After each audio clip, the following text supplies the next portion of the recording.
I just showed you how to do a single opt-in, and now I'm going to show you how to do a double opt-in. I'm in Mailing Boss 6.0, Builderall 6.0, new dashboard, and you can create a list just by clicking here. So this one's going to be double opt-in. So why do I need double opt-in? So you have to put double opt-in there. And opt-out can be single or double. I prefer single, because if you don't want people who don't want to be on your list.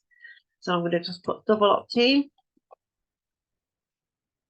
Now, why you need double opt-in is because they need to go to their email and confirm themselves.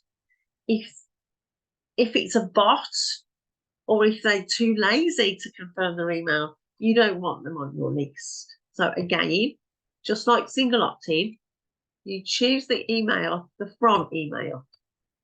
Okay? So it's double opt-in,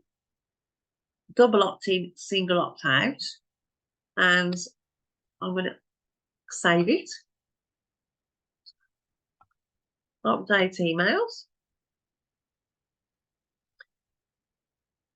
And on the next video, I'll show you how to put your capture page and link it to your list. If you want Builderall 6.0, the link's in the description.